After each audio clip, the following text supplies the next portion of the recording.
Ruqyah itu terdiri dari dua kata kan, ruqyah dan syariah. Ruqyah syariah. Sebenarnya dalam ruqyah itu tidak harus orang yang ruqyah sampai kesurupan atau sampai muntah-muntah. Nah itu hanya salah satu aja gitu, dan beberapa aja.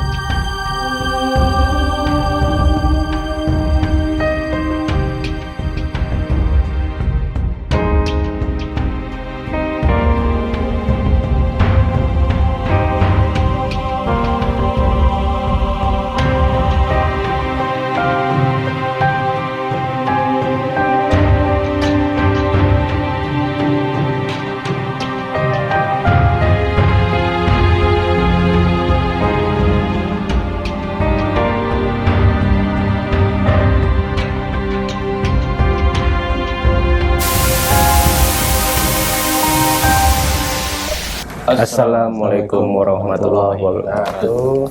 Ya, selamat malam nih teman-teman. Kita dari Wirawiri, kita udah kedatangan tamu nih. Nah, bisa diperkenalkan nggak nih Mas? Ya boleh. Silakan Mas. Ya, perkenalkan, nama saya Alkaf Ridho Haitami. Saya tinggal di Tangerang dan asli Tangerang. Insya Allah pada malam hari ini kita akan membahas tentang ruqyah syariah, dan kebetulan saya di sini ditunjuk sebagai narasumber untuk menjelaskan. Insya Allah. Lanjut deh. Mas, pertanyaan? Oh iya Mas, Mungkin Ada masukan? seputar ruqyah ya. bisa dijelasin nggak Mas, ruqyah itu awalnya gimana gitu? Kan kalau dibilang kan untuk orang Islam gitu, dan bisa kan untuk orang non-Islam? Ya. Non-muslim. Jadi kalau kita membahas ruqyah itu terdiri dari dua kata kan, ruqyah dan syariah. Ruqyah syariah. Nah, ruqyah sendiri ini dari bahasa Arab yang asal katanya adalah roko dan yarqi, lalu ruqyatan atau ruqyatun. Nah, dikaitkan dengan asyariyah. Sifat dari ruqyahnya itu harus syar'i. Nah, dalam Islam mesti syar'i. Karena sebelum ada ruqyah syariah ini dan sebelum datangnya Islam sudah ada ruqyah. Karena salah satu arti ruqyah itu adalah mantra atau jampi-jampi gitu. Nah, yang dilakukan oleh para dukun atau dalam bahasa Arab disebutnya kahin gitu. Nah, ketika Islam datang, Islam menolak itu dan meninggalkan itu semua. Dilarang kita melakukan mantra-mantra dan jampi-jampi yang dilakukan oleh para dukun atau tukang sihir. Lalu Allah dan Rasulullah mengajarkan kita untuk melakukan ruqyah syariah yang jelas ada rujukannya yang sahih di dalam Al-Quran, di dalam Sunnah. Dan juga apakah ruqyah syariah ini bisa dilakukan untuk orang non-muslim gitu kan? Insya Allah sangat bisa, karena ada di dalam hadis bahwa sahabat Rasulullah SAW itu suatu ketika diminta tolong oleh seseorang untuk meruqyah kepala suku, dan kepala suku ini bukan orang Islam, non-muslim. Ya, lalu sahabat ini mengiyakan untuk membantunya dan meruqyahnya dengan surat Al-Fatihah. Nah, itu adalah salah satu dalilnya bahwa boleh kita meruqyah orang non-muslim atau orang Islam, ya itu sangat boleh gitu. Nah, balik lagi ke aku nih Mas ya. Kalau dari sisi aku nih, aku pernah ngelihat orang tuh di ruqyah tuh kayak sampai dimandiin apa gimana, sampai muntah-muntah gitu. Sampai dia kesurupan. Nah, kalau dari sisi Mas Alkaf nih gimana nih? Tata cara meruqyahnya? Ya, seperti dijelaskan dalam hadis-hadis Rasul, dan juga ada di dalam kitab Al-Jami'us Shahih oleh Imam Bukhari, dalam juz atau bab atib pengobatan, itu semuanya jelas. Kita harus menggunakan ayat-ayat Al-Quran. Di antaranya ada surat Al-Falaq dan An-Nas, dan secara umum juga Al-Quran itu diturunkan oleh Allah sebagai asyifa atau penyembuh bagi seluruh sakit, baik penyakit jasmani ataupun rohani. Nah, dan juga Allah Subhanahu wa Ta'ala memerintahkan kita ketika sakit kita harus berdoa kepada Allah terlebih dahulu gitu. Sebelum melakukan pengobatan apapun kita harus berdoa. Nah, salah satu itu ruqyah. Diajarkan ada doa seperti Allahumma rabban nas adhibil ba'sa washfihi anta syafi la shifaa illa shifauka shifaan la yughadiru saqama. Nah, itu ada salah satu doa-doanya gitu. Dan masih banyak lagi. Untuk medis bisa, non medis bisa. Iya. Sebelum berobat kita harus berdoa dulu. Gitu. Betul itu. Dalam akidah pengobatan seperti itu. Mas, berarti kan kalau kita nyebut ruqyah syariah gitu, berarti ada ruqyah non syariah ya? Iya, benar. Oke. Nah, oh ya, tadi saya lupa menjawab pertanyaan dari si Mas tadi, Betul, bahwa tata caranya. sebenarnya dalam ruqyah itu tidak harus orang yang ruqyah sampai kesurupan atau sampai muntah-muntah. Nah, itu hanya salah satu aja gitu, dan beberapa aja. Kebanyakan juga kita temui di lapangan bahwa ketika meruqyah itu tidak sampai kesurupan, tidak sampai muntah, bahkan ada yang halus, reaksinya halus gitu. Nah, itu pun bukan berarti ruqyahnya gagal. Nah, justru yang kita cari memang yang paling penting adalah ketika di ruqyah orang itu menjadi lebih tenang. Lalu after ruqyahnya itu dia menjadi lebih rajin ibadah, lebih dekat lagi kepada Allah gitu. Berarti intinya kita mendekatkan diri kepada Allah Subhanahu wa taala itu lebih tenang jadinya. Inti dari ruqyah itu. Iya, bukan hanya mengeluarkan setan, karena nanti godaan setan itu ada dua, ada yang bersifat umum dan bersifat khusus. Yang bersifat umum ini yang biasa, ya semua orang digoda oleh setan gitu kan, semua orang digoda oleh setan. Nah, bagaimana kita bisa melawannya gitu. Nah, dan juga ada yang khusus. Yang khusus ini contohnya misalnya ada yang terkena sihir atau ketempelan atau yang lain sebagainya. Nah, itu yang khususnya. Dan setelah mengeluarkan yang khusus, tetap juga masih ada godaan-godaan yang umum, yang godaan setan yang sampai hari kiamat setan akan menggoda kita gitu. Nah, itu yang yang harus kita jaga sebagai orang Islam agar kita tidak terpengaruh sama godaan-godaan mereka gitu. Poin utamanya tuh dalam ruqyah berarti nggak melulu mengeluarkan setan di dalam diri ya, ada juga yang untuk lebih enak beribadah gitu. Ya, itu ada, dan juga untuk menyembuhkan sakit itu ada juga. Pada proses ruqyah itu apa pembacaan doa yang didengarkan sama yang diruqyah atau gimana? Ada proses apa di situ di dalam ruqyah itu? Nah, sebenarnya yang diruqyah hanya perlu menyimak apa yang dibacakan oleh si peruqyah. Dan yang lebih bagus lagi kalau yang diruqyah ini juga bisa tahu artinya dan paham dia sambil mentadaburi, sambil mentadaburi ayat-ayat Allah itu, insya Allah efeknya akan lebih bagus daripada ya hanya mendengarkan. Dan walaupun dia tidak ngerti ayat-ayatnya pun, yang kayak tadi orang non-muslim, itu pun insya Allah bisa gitu. Berapa lama efeknya? Efek ruqyah itu sendiri bisa bertahan berapa lama? Dan misalkan nih ada sesuatu, dia pengen diruqyah dan kesurupan misalkan, nah itu bisa terulang nggak ya? Ya, nanti itu yang tadi saya bilang, setelah diruqyah, si pribadi ini yang diruqyah itu harus menjaga dirinya, untuk terus berzikir kepada Allah. Tapi kalau dia lalai lagi, dia mengikuti bisikan setan lagi, ya bisa kesurupan lagi gitu. Itu sih. Ruqyah hanya proses awal ya sebenarnya. Selanjutnya manusia itu sendiri yang harus menjaganya ya, sama lah kurang lebih. Oke. Ya, dan untuk ada ruqyah syariah dan ruqyah syirkiyah tadi, yang tidak syar'i. Jadi kalau ruqyah syariah itu adalah bacaan dan doa-doa yang diajarkan oleh Allah dan Rasul di dalam Al-Quran dan Sunnah. Adapun selain itu, maka disebutnya bukan syar'i. Contohnya apa? Contohnya misalnya pertama dia berdoanya tidak langsung ke Allah, tapi kepada yang lain gitu kan. Nah, itu yang namanya kita nggak kenal gitu. Ya, itu kan syirik. Yang kedua, dia berdoa kepada Allah tetapi dia berdoa juga kepada yang lain. Nah, itu pun termasuk ruqyah yang salah. Ataupun tata caranya dengan misalnya harus melakukan penumbalan, memotong hewan kurban, memotong kambing, memotong ayam cemani. Gitu. Nah, itu salah satu ruqyah yang tidak syar'i. Kita harus menolak itu gitu, karena itu nggak benar gitu. Kalau yang mindahin penyakit gitu. Iya, mindahin ke kambing, ke hewan. Nah, itu salah gitu. Syarat apa aja nih, misalkan seorang peruqyah kayak Mas Alkaf nih harus punya syarat nggak untuk bisa melakukan ruqyah itu sendiri? Syaratnya sih pertama Muslim. Yang kedua kita harus yakin sama Allah, benar-benar yakin bahwa yang menyembuhkan penyakit ini hanya Allah, bukan kita yang sembuhin gitu. Jadi kita tidak bisa melakukan penyembuhan kepada orang itu, hanya Allah yang dapat menyembuhkannya. Lalu kita tawakal, benar-benar tawakal, kita serahkan semuanya kepada Allah gitu. Hanya itu aja sih.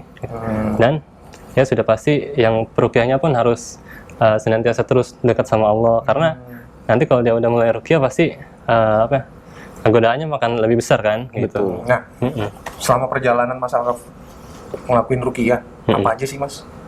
Yang apa? Kayak yang tadi Mas Alkaf bilang nih, cobaan apa segala macamnya gitu ya. Iya, biasanya sering ngegoda di keluarga misalnya. Jadi habis ruqyah ke rumah, kita pulang jadi anak nangis gitu kan. Nah, itu salah satu godaannya. Kita harus ruqyah juga, kita doain juga biar godaan-godaannya hilang. Atau yang anak itu yang di rumah atau kitanya?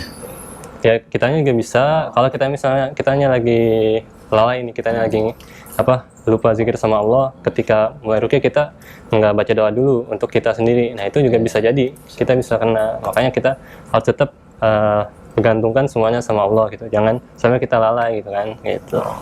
Berarti pernah temuin pasien yang dalam tanda kutip dikirim orang, Ya. pernah ya? Pernah. Dan itu pasti ada efek ya di Mas Alkafnya sendiri Iya. itu ada efek ya? Biasanya, cuman tidak seperti ini ya, kayak misalnya kalau orang yang menyembuhkannya itu juga punya ilmu juga, biasanya dia pasti bakal ribut gitu kan, adu ilmu lah. Iya, Tapi kalau ruqyah syariah enggak, insya Allah enggak. Cuman paling kerasnya jadi agak males ibadahnya atau mengganggu misalnya anak jadi sering nangis atau apa. Nah, itu kita harus bentengin diri juga. Diganggu secara psikis ya?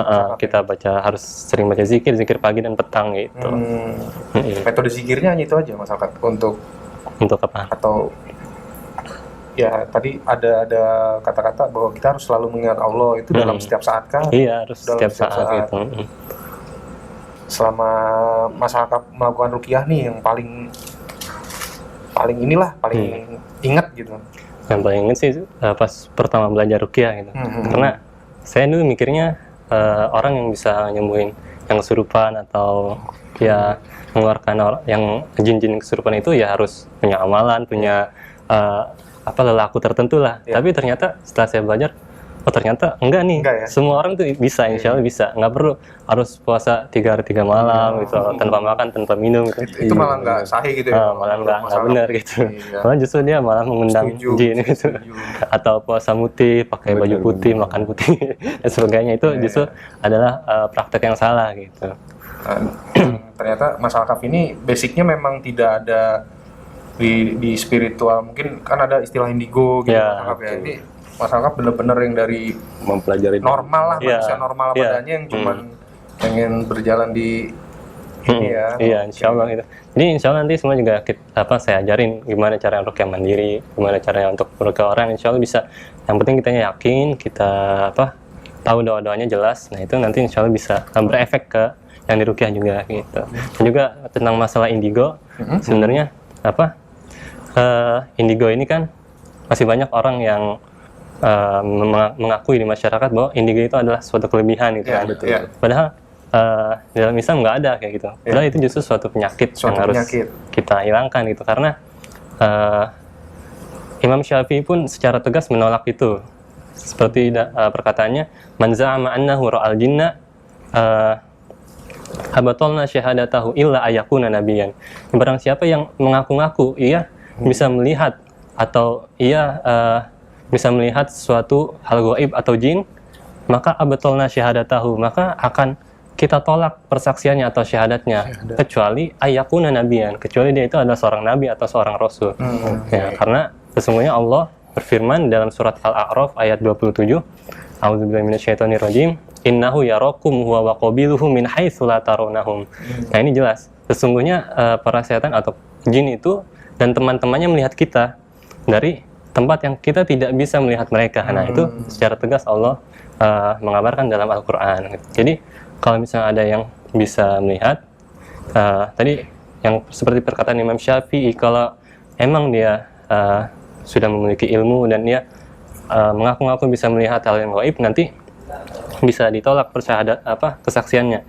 Atau kalau dia indigo dari kecil, atau kita biasanya sebut jin nasab. Nah, ini tidak masuk perkataan Imam Syafi'i gitu, karena dia kan nggak tahu apa-apa gitu kan, dan dia belum mengerti, dia belum paham. Nah, ini harus dia tolak, penglihatannya harus ditolak, tidak perlu diumumkan ke halayak umum. Ya. Nah, untuk dia sendiri aja. Dan juga ada juga orang yang bisa melihat jin karena diganggu, memang ketika disihir dia menjadi bisa melihat jin. Nah itu bisa.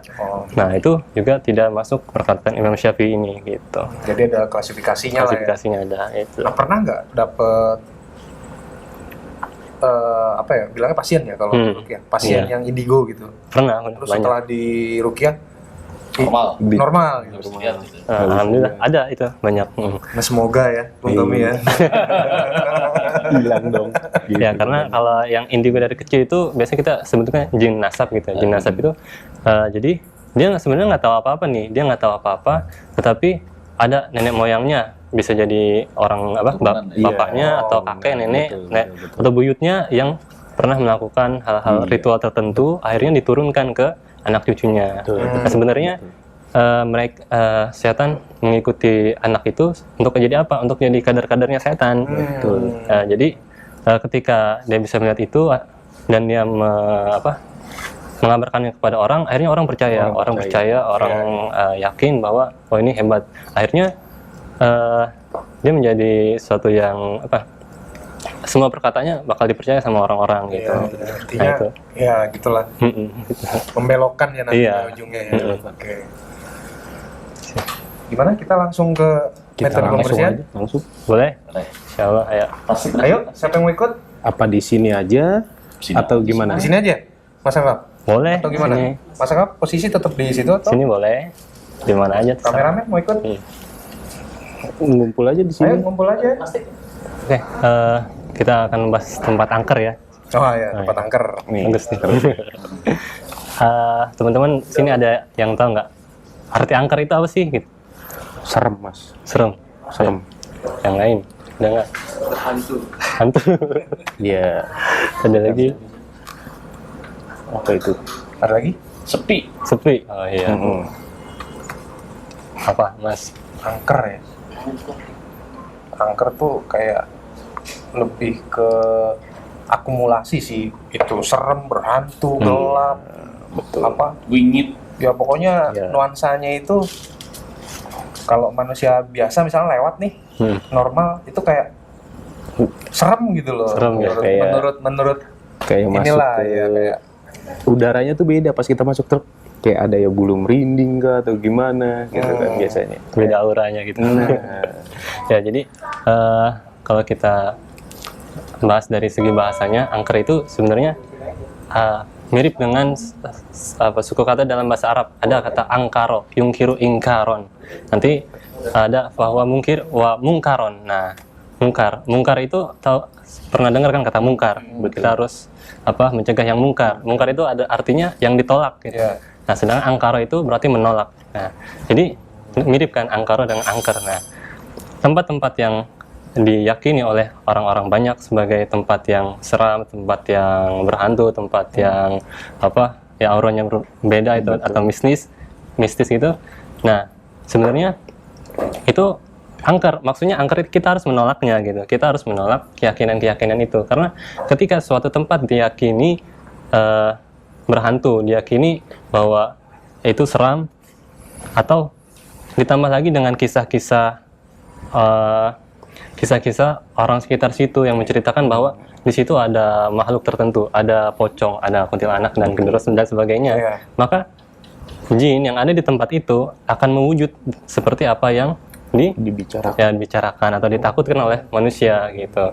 Karena sebenarnya sosok jin ini hanya Allah dan para rasul yang diizinkan Allah yang tahu bentuk aslinya gimana.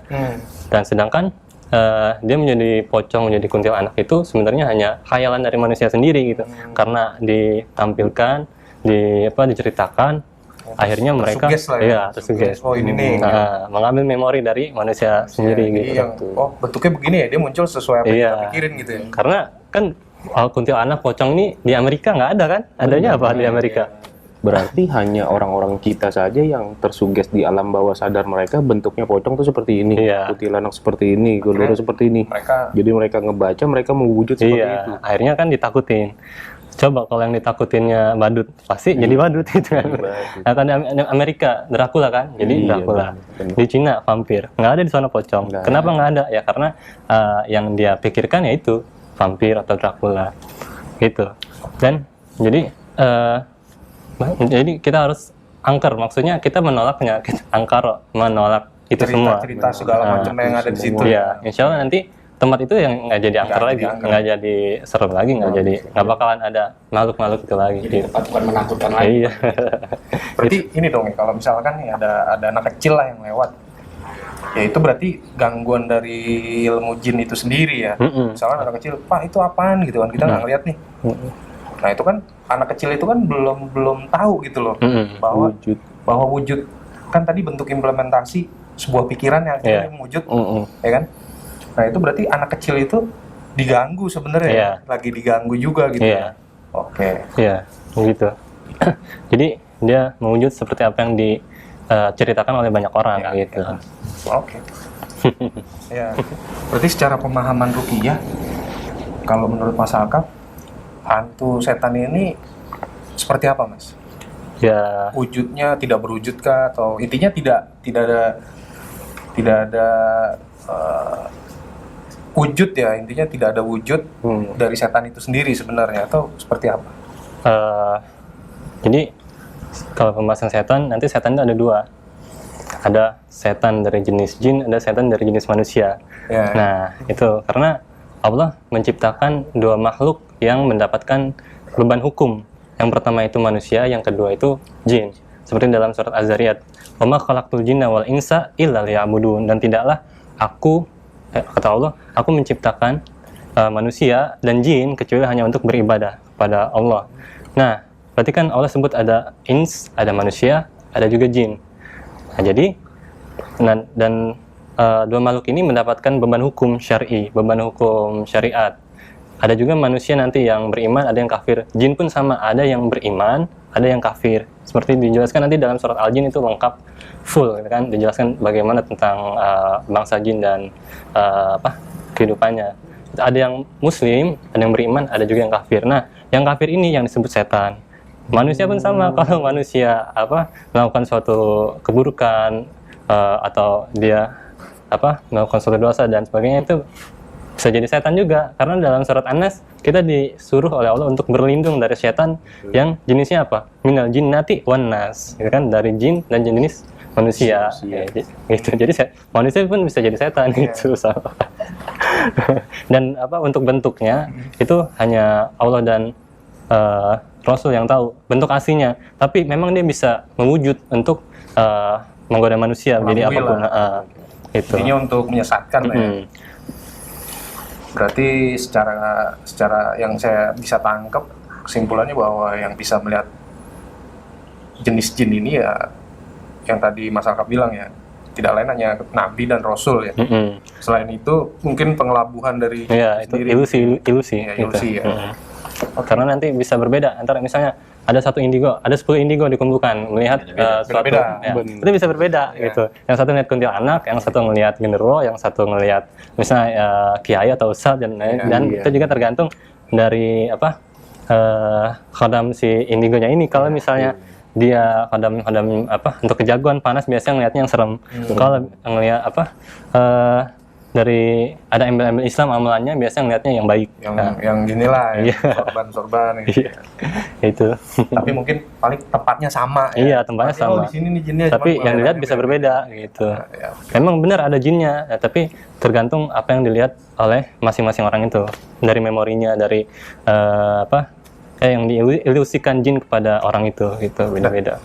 Sepanjang perjalanan ruqyah, mungkin Mas Alkaf mungkin udah lebih sensitif ya untuk merasakan gitu loh. Kalau merasakan mungkin kan pasti ini ya, kalau melihat kan tadi balik lagi ke dalil ya.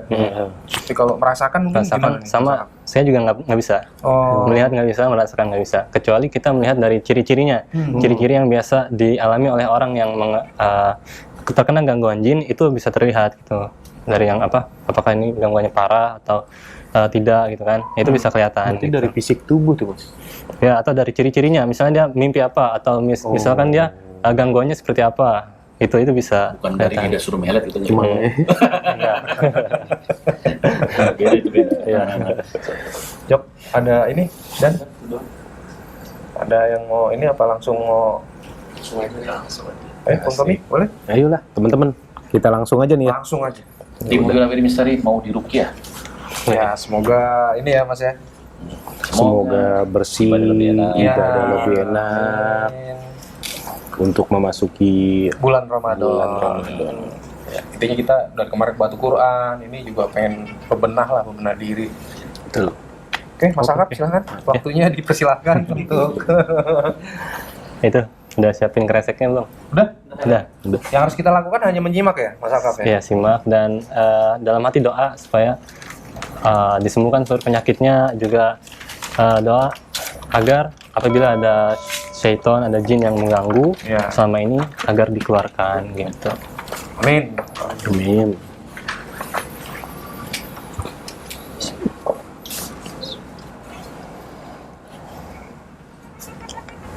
Tunggu ya. Iya. Bismillahirrahmanirrahim. Na'udzu bikalimatillahi tammati min syarri ma khalaq. Na'udzu bikalimatillahi tammati min syarri ma khalaq. Na'udzu bikalimatillahi tammati min syarri ma khalaq. A'udzu billahi minasy syaithanir rajim. Bismillahirrahmanirrahim.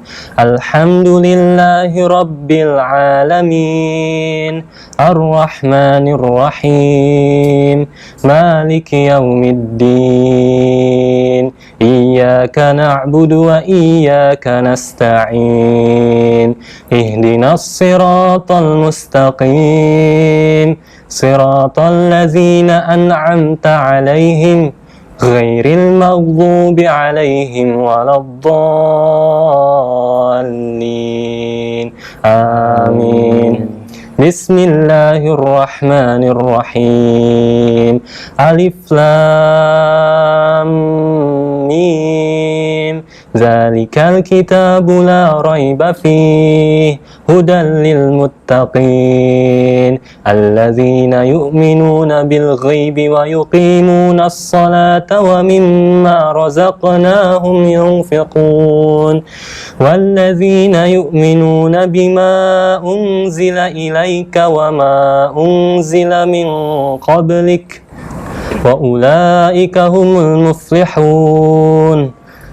A'udzu billahi minasy syaithanir rajim. Wattaba'u ma tatlu asy-syayatinu 'ala mulki Sulaiman wa ma kafara Sulaiman walakinna asy-syayatina kafaru yu'allimuna an-nasa as-sihr wa ma unzila 'alal malakaini bi Babila Harut wa Marut وما يعلمان من أحد حتى يقولا إنما نحن فتنة فلا تكفر فيتعلمون منهما ما يفرقون به بين المرء وزوجه وما هم بضارين به من أحد إلا بإذن الله ويتعلمون ما يضرهم ولا ينفعهم ولقد علموا لمن اشتراه ما له في الآخرة من خلاق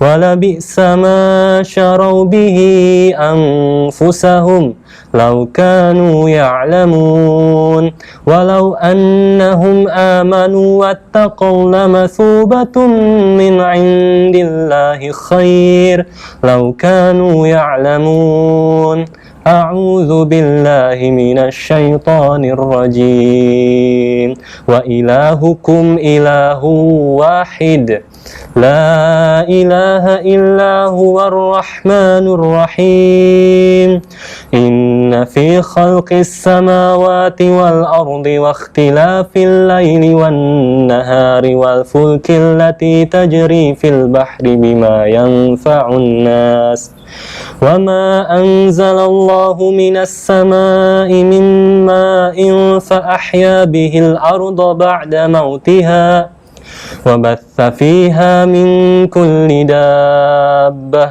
وتصريف الرياح والسحاب المسخر بين السماء والأرض لآيات لقوم يعقلون ومن الناس من يتخذ من دون الله أندادا يحبونهم كحب الله والذين آمنوا أشد حبا لله ولو يرى الذين ظلموا إذ يرون العذاب أن القوة لله جميعا وأن الله شديد العذاب إذ تبرأ الذين اتبعوا من الذين اتبعوا ورأوا العذاب فتقطعت بهم الأسباب وقال الذين اتبعوا لو أن لنا كرة فنتبرأ منهم كما تبرأوا منا كذلك يريهم الله أعمالهم حسرات عليهم وما هم بخارجين من النار يا أيها الناس كلوا مما في الأرض حلالا طيبا ولا تتبعوا خطوات الشيطان إنه لكم عدو مبين إنما يأمركم بالسوء والفحشاء وأن تقولوا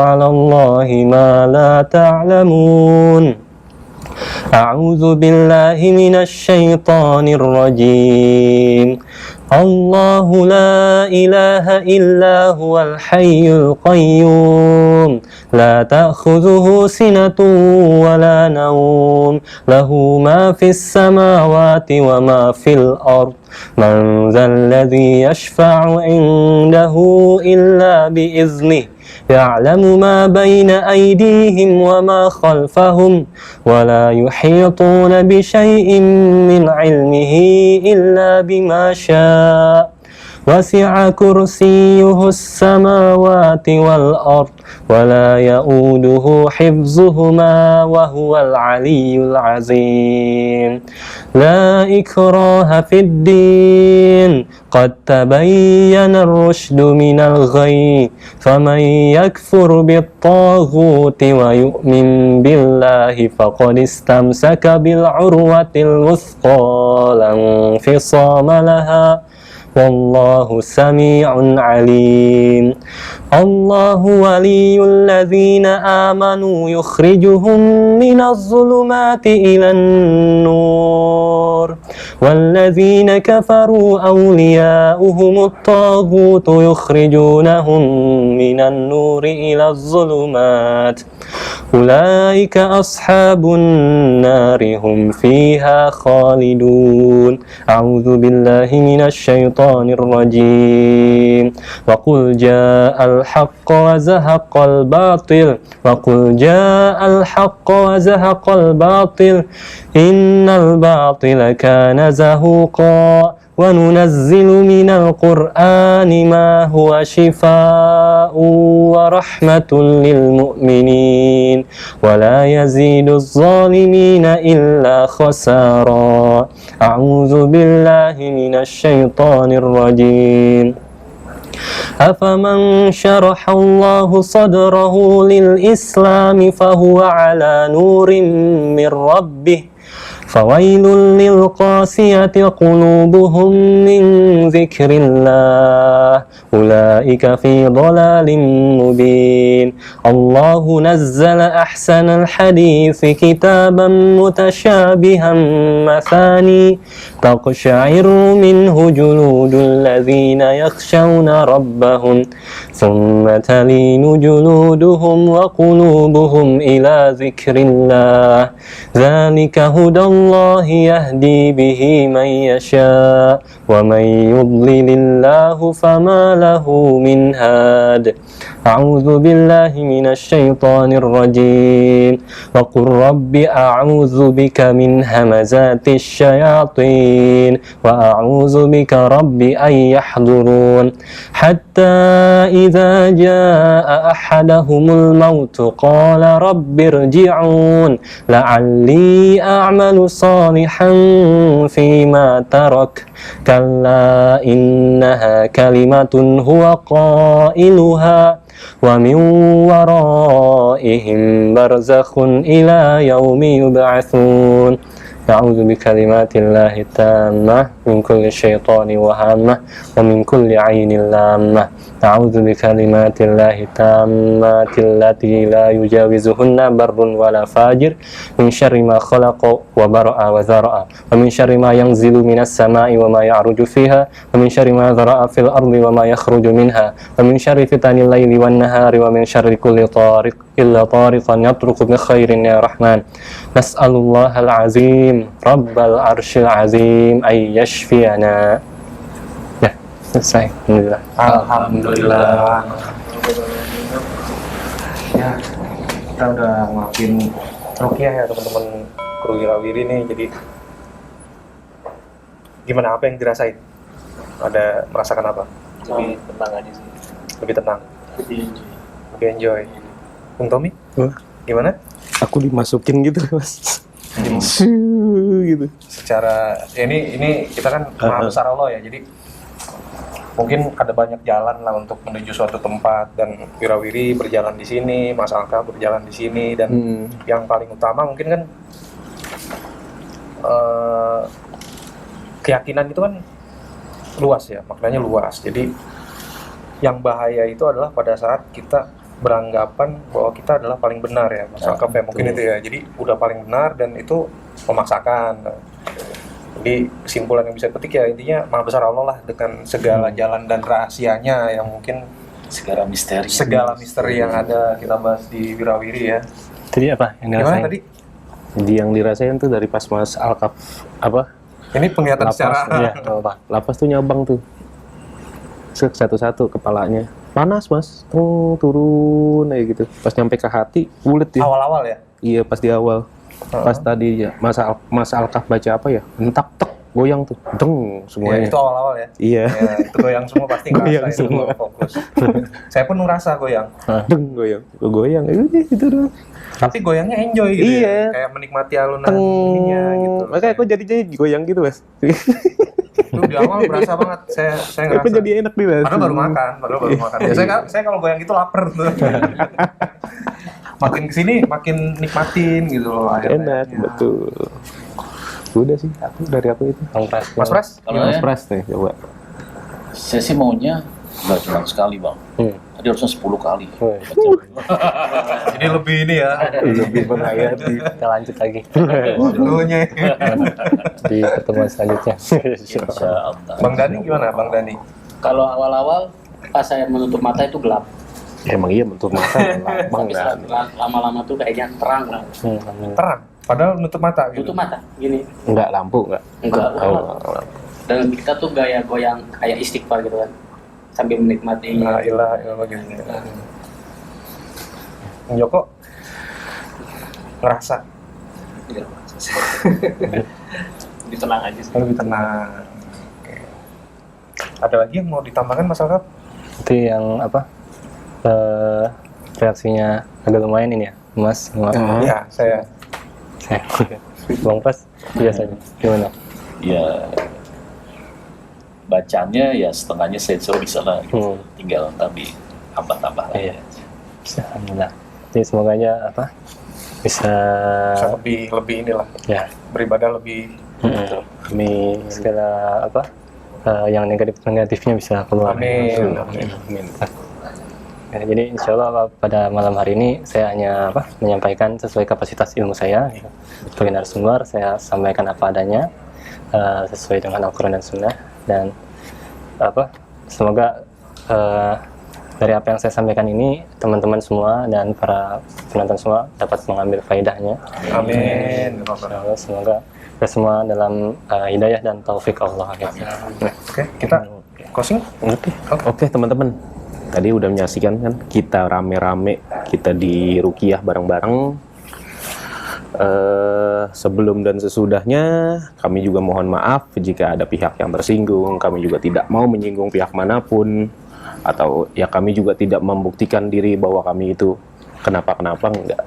Kami cuma ingin ya Lebih beribadah enak. beribadah enak. Kita juga ingin menceritakan posisi kita tuh untuk menghadapi bulan Ramadan ini tuh biar tenang. Ya lebih Untuk mendekatkan diri kepada Allah Subhanahu wa taala tuh lebih enak jadinya. Paling itu sih. Mas Pras, ada lagi? Siap. Untuk penutupnya. Cocok. Oke, sekian Wirawiri malam ini. Kita jumpa lagi dengan cerita-cerita misteri berikutnya. Jika ada khilafan, mohon diberikan kita maaf sebesar-besarnya. Wabillahi taufiq wa hidayah. Wassalamualaikum warahmatullahi wabarakatuh. wabarakatuh.